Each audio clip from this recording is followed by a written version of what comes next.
So it was kind of tricky to find a bottleneck that worked well for this piece. Um, Based on what I had learned from Jérôme and Éric-Maria, it was best to use a glass slide, and you can watch the other video, the interview I did with Jérôme, to find more about why that was the case. But the challenge was finding a glass slide that fit over my thumb callus and also that covered 3 strings at once.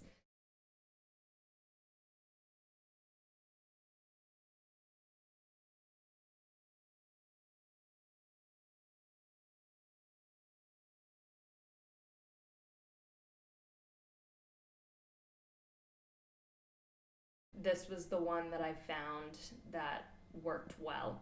I first learned the part with the bottleneck in the first movement just by itself without using the slide. So just doing the slides with my fingers just to get the notes in my head. And then after that, I sort of separately started to get used to using the glass slide because it feels very different to slide with that instead of with your finger. And so then once you start feeling comfortable with the notes themselves, then you add the glass slide.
In measure 64, it says put down bottleneck. And sometimes I was able to take off the bottleneck with one hand while I was still playing because that part, those 2 measures, is only with the right hand. So I was able to kind of pull it off with my left hand while I was still playing. But sometimes the glass slide got stuck on my thumb. I had a few performances where I just could not get the bottleneck off, so I ended up using that fermata at the end of bar 65 to kind of yank it off with my right hand. And so ideally, if you can do it while you're still playing so that you don't break the flow, but depending on how sweaty your hand gets while you're playing, you might have to take the bottleneck off with your right hand.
One thing I found difficult about the second movement is that when you're performing it throughout the course of the first movement with all the hits and pizzes and everything you're doing with the cello, by the time you get to the second movement, your cello is often out of tune.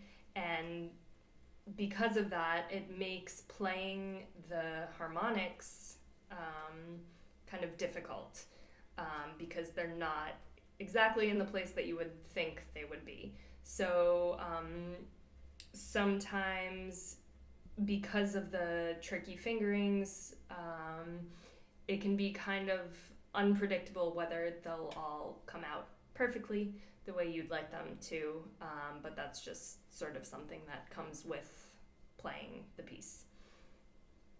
One thing I did find myself doing in order to keep my cello as in tune as possible for the second movement was that at the very end of the first movement, in measure 128, I would sort of use that measure as an indication of how out of tune my cello had gotten, and make any adjustments I needed very quickly in measures, mostly measure 131, but also 130, to just, make a very quick adjustment with my fine tuner if I needed to.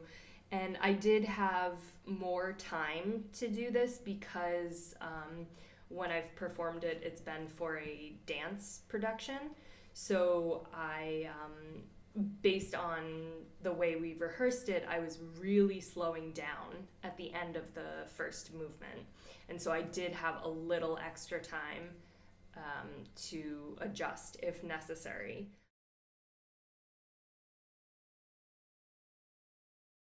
The third movement is really exciting and rhythmic and full of a ton of energy, and when I was first learning it, I found myself getting really tired really quickly, just because it seems to just keep going, and I found throughout playing it that the best way to approach the third movement is to focus on being articulate and precise as opposed to just being really loud. So if you think of making phrasings with the rhythms, as opposed to just being kind of bombastic the whole time, then it'll create more shape and keep you from getting tired. And also using the dynamics really helps to really come down to piano when it says to. So then those the fortes and the fortissimos can really pop out more.